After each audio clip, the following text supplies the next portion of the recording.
Mayang tarawih waktu 4 rakaat, lepas tu kita sambung tazkirah, sakit kita sambung lagi 4 rakaat. Boleh tahu tu? Ya, insya-Allah boleh tak boleh, nak boleh kan? Mai dah tuan. Baik.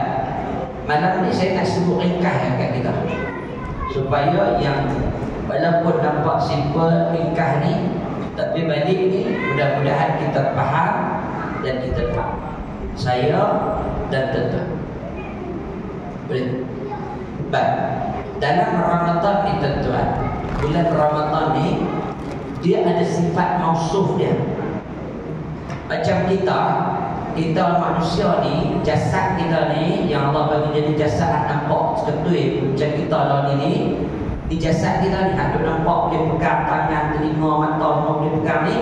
Yang ni jasad kita ni dia ada sifat mausuf dia. Atau sifat kita ada rendah, ada orang tinggi, ada gemuk, ada kurus, ada hitam, ada putih, sifat-sifat. Ramadan pun macam tu. Ramadan ni dia ada sifat dia. Ramadan ni bulan yang ada sifat dia. Sifat Ramadan ni apa tuan-tuan? Barakah. Kita tak kata dalam barakah sifat kita ni. Kita jasad kita ni dia ada rendah, ada tinggi, ada kurus, ada kurus, betul lah sifat. Ramadan pun begitu, dia ada sifat Ramadan. Ramadan ni tak ada kurus, gemuk, hitam, ni tak ada lah. Ramadan ni sifat dia barakah. Bila orang tanya sifat kepada Ramadan tu apa? Jawab barakah. Kan? Jawab kalau orang tanya sifat hang apa? Aku gemuk, contoh. Sifat hang apa? Aku kurus. Contoh sifat. Tapi sifat kepada Ramadan bila orang tanya apa dia? Tetap kena jawab barakah, keberkatan. Jadi bila ada barakah, ada keberkatan, apa yang ada dalam Ramadan ni sehingga dia diberi gelaran dengan barakah? Tentang apa yang ada dalam Ramadan sehingga dia diberikan gelaran dengan keberkatan? Apa dia? Berkat apa dia? Hebatnya Ramadan. Bulan lain tak berkat dah. Dah bulan Ramadan ni digelar sebagai barakah. Itu yang tuan-tuan sebut Ramadan al-Mubarak. Ramadan al-Mubarak, Ramadan yang penuh keberkatan. Ada apa? Yang berkat Ramadan ni ada apa sampai Allah angkat keberkatan pada dia? Satu je jawapan. Kenapa? Sebab di dalam Ramadan itu ada Al-Quran. Itu dia. Syahrul Ramadan allazi unzila fihi Quran hudan linnas wa bayyinatin minal huda wal furqan. Allah kata diturunkan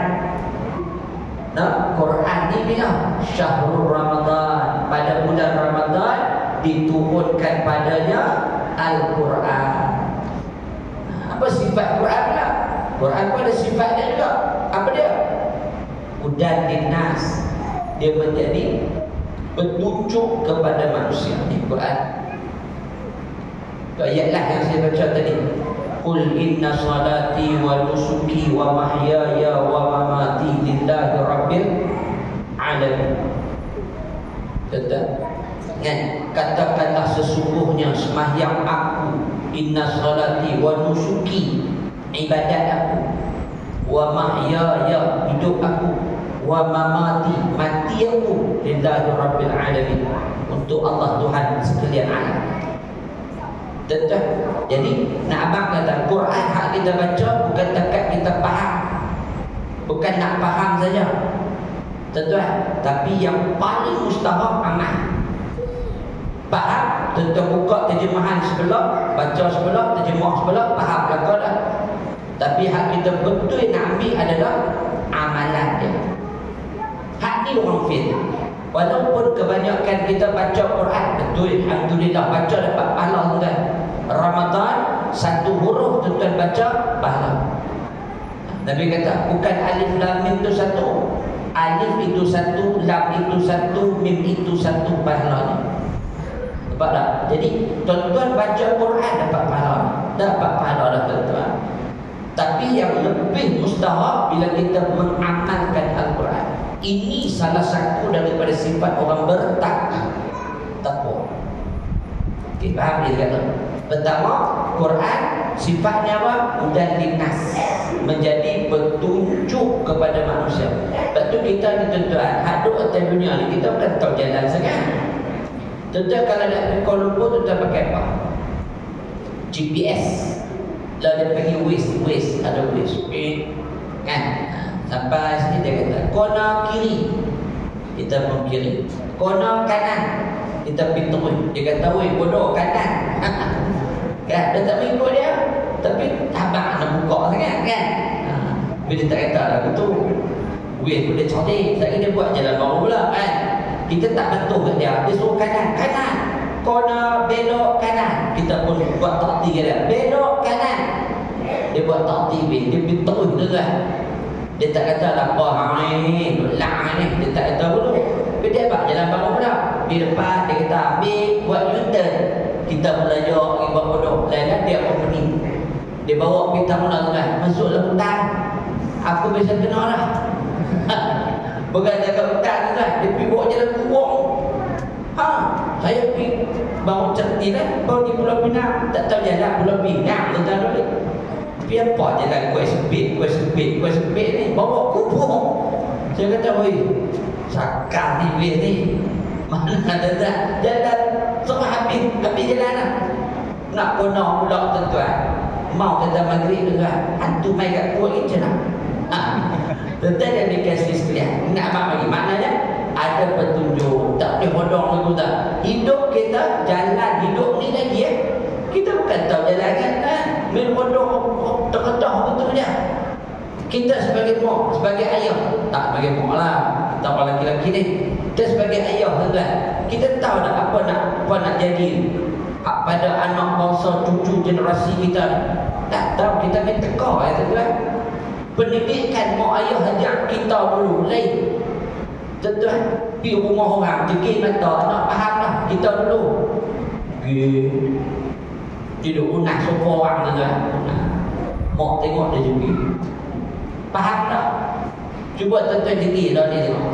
Anak duduk main sofa orang. Kawan tu, mak bedah tu baru beli sofa. Dia duduk pergi belakang sofa kawan tu. Yang kawan tu 4 kali dah sebut, adik duduk. Ni hati ni bengkak tuan-tuan ni. Wajak pula ni. Aku baru beli sofa, dia duduk 4 sofa aku. Ni adik duduk. Yang mak dia buat tuan-tuan. Mak dia pun jegil kat dia. Dia pun jegil mak dia ni. Budak lah bukan dia takut. Dia tak faham. Tuan-tuan, mak kita dulu, dia tak erti. Kita ni tak erti sangat. Dia pergi cubit kat bawah pelan dia tuan-tuan. Dia pelan, dia ambil kuku pelan dia. Kita duduk betul. Cuba lah tuan-tuan pergi cubit anak. Dia berat nanti habang ke orang. Ni mak cubit apa mak? Malu kita. Tuan-tuan, zaman sudah berubah. Zaman kita dulu lain. Pendidikan. Zaman lah kalau dia buat lagu tu, mau nak kacau dulu tuan-tuan. Ya, baru ni tengok video satu hak budak bertarik kursi pakcik tu jatuh. Kelentak. Jadi ambil pengajaran hak mana sembahyang atas kursi gagal-gagal lah di belakang. Kalau tidak tuan-tuan jadi peristiwa kedua dalam dunia. Nah, sembahyang atas kursi lah gagal pilih duduk. Kalau tak gagal duduk pekah jatuh tuan-tuan. Ni 14 hari malam ni pegang. Dah lah kawan tak apa-apa. Jatuh pula tuan-tuan kan. Jadi hudan linnas, dia jadi petunjuk kepada manusia. Boleh. Lagi apa sifat Quran lagi? Wa bayyinat, dia menjadi penjelas. Tuan-tuan, Quran dia cerita semua benda dalam tu. Ada semua dalam Quran. Tuan-tuan nak tahu ilmu semua dalam Quran. Dia menjadi penjelas. Wa bayyinatin minal huda. Nah, jalan petunjuk tuan-tuan, wal furqan, dan menjadi pembeda di antara yang hak dengan yang salah. Quran cerita belakang. Yang penting kita lah kena ambil yang tiba daripada kisah Al-Quran. Macam-macam tuan-tuan. Sebab tu Quran ni Allah cerita kat kita kisah umat dulu supaya jadi pengajaran. Kisah umat dulu tu Allah cerita supaya kita di umat lawan-lawan ini ambil pengajaran. Apa kisah umat dulu yang Allah cerita? Berlambak. Nak cerita malam ni mau 2 jam kan? Kita tak boleh pula kita ni. Nah, jadi buat apa tuan-tuan? Umat dulu ni Allah cerita, ya Allah, sehingga umat yang zalim Allah hancurkan umat ni. Allah binasakan satu demi satu. Antaranya siapa? Samud, kaum Samud. Allah hancur dan binasakan mereka. Mereka hidup zaman ni lah, zaman Nabi Allah Saleh alaihi salam. Tetapi sampai tempat dia. Saya bisa sampai. Dia panggil kota Samud atau dia panggil Madain Saleh. Tuan-tuan, kota yang dihuni oleh Nabi Allah Saleh. Dia lebih kurang 280 km daripada utara Madinah. Tuan-tuan sampai di kota Madinah, tuan-tuan kena naik lagi atas 280 km lebih ni. Lebih kurang berapa jam? 280 ni lebih kurang sini pergi pun no. Lebih kurang berapa lah? Penuh ni 7-8 jam lah, lebih kurang tu lah tu. Okti-okti kan.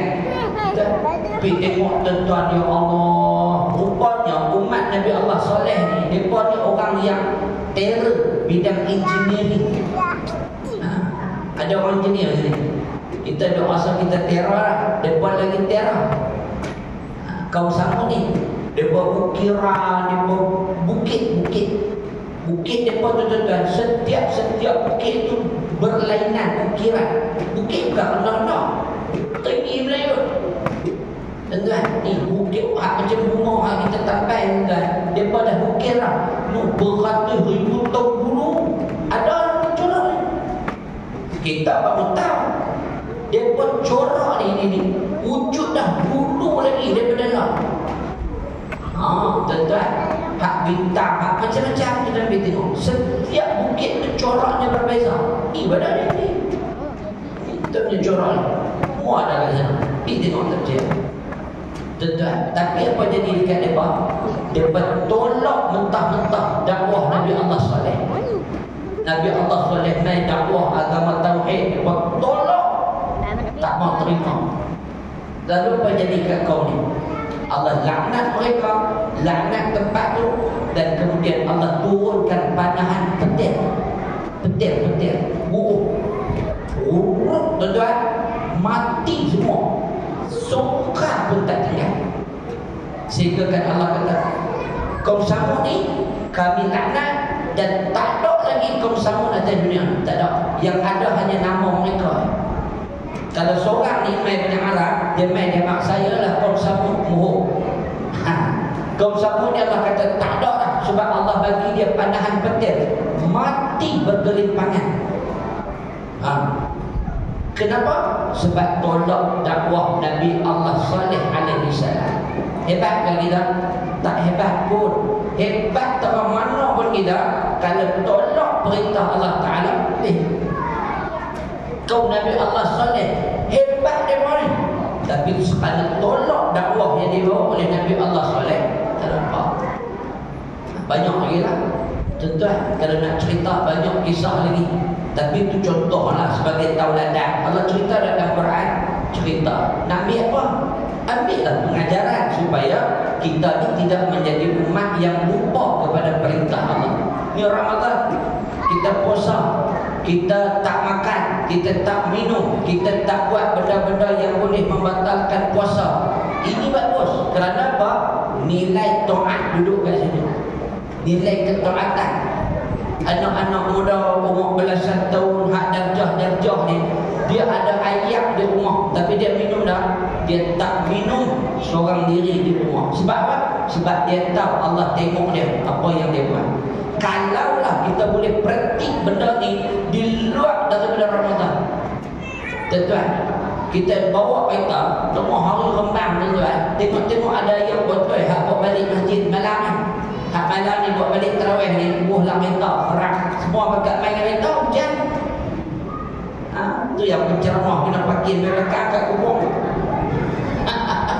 Tuan-tuan, dah tak buat apa macam mana. Dia jalan banyak sikit buat pada ni, tuan-tuan. Kan? Tuan-tuan, ayam kita dah pak buk dalam kereta kita. Esok ni pukul 11 pagi tak ada siapa nak kereta. Kita bawa parti traffic light, ayam tergolek jatuh. Ayam siapa ni? Dia pun ambil, boleh ada dia minum. Boleh kan? Tapi dia minum dah. Dia tak minum. Pasal apa? Pasal dia tahu Allah tengok dia tak boleh minum, tak boleh minum, tak boleh. Itu maknanya nilai kepatuhan kepada perintah Allah Ta'ala. Sama macam kita, kalau di luar Ramadan nak buat maksiat tak boleh buat, Allah tengok aku ni. Kalau itu yang kita amal di luar daripada Ramadan, kita orang yang dikatakan sebagai taat dan patuh pada perintah Allah. Tapi kita buatlah, kita yang anggap dan kita langgar. Pasal apa? Sebab kita seolah-olah membenarkan apa yang kita buat. Sedangkan benda itu tak patut buat, tapi kita buatlah. Kita buat seolah-olah Allah Ta'ala ni ada bulan Ramadan ya. Di luar Ramadan tu kita buatlah apa yang kita suka. Sepatutnya ambil iktibar daripada kisah Ramadan ni, bawa sampai luar Ramadan nanti. Macam boleh tak? Faham ni? Last tadi tak boleh lama kan? Tuan-tuan tengok saya macam yang boleh kan? Dan ada hak tak makan lagi, dia tak minggu lepas tarawih baru makan. Ada jenis tu. Lepas buka puasa tadi dia makan masa makan kutiau. Ada hak makan seringkau saja. Saya hari ni pagi buka puasa di Surau Taman Raya Jaya.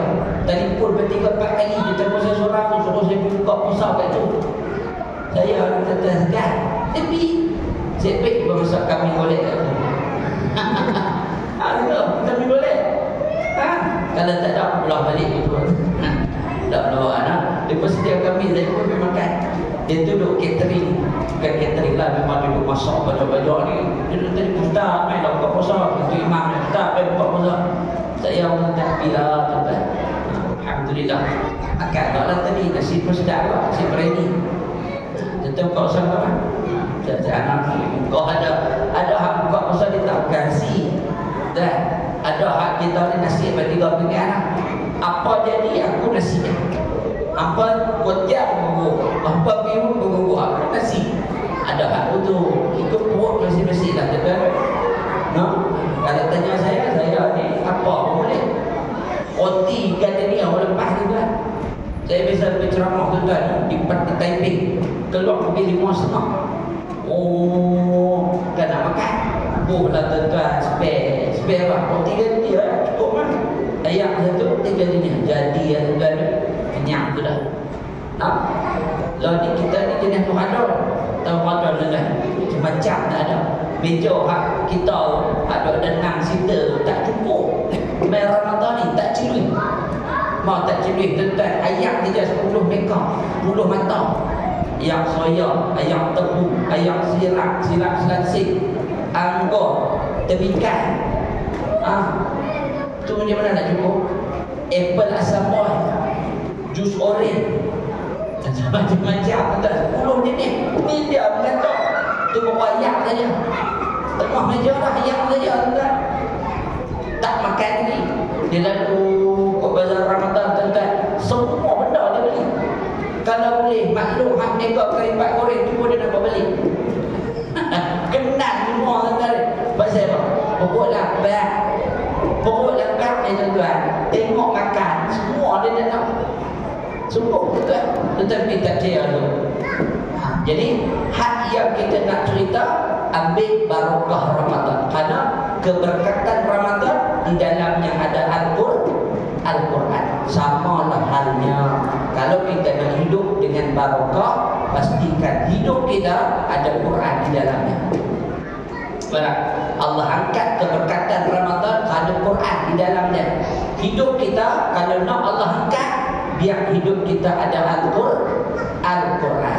Sebab tu bulan ni bulan yang kita kena banyak baca Quran, kerana kita nak dapat keberkatan hasil daripada turunnya Al-Quran.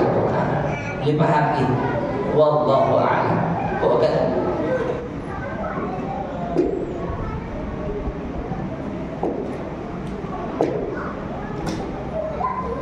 ya.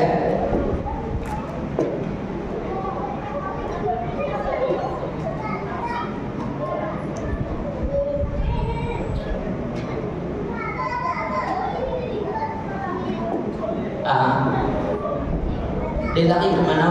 Dia lari ke bukan kota Yathrib pada masa itu. Ada riwayat menyebut ketika mana berlakunya panahan petir, kerana dia adalah Nabi sallallahu Nabi Allah Saleh, maka Allah selamatkan baginda Nabi Allah Saleh daripada kaumnya yang zalim.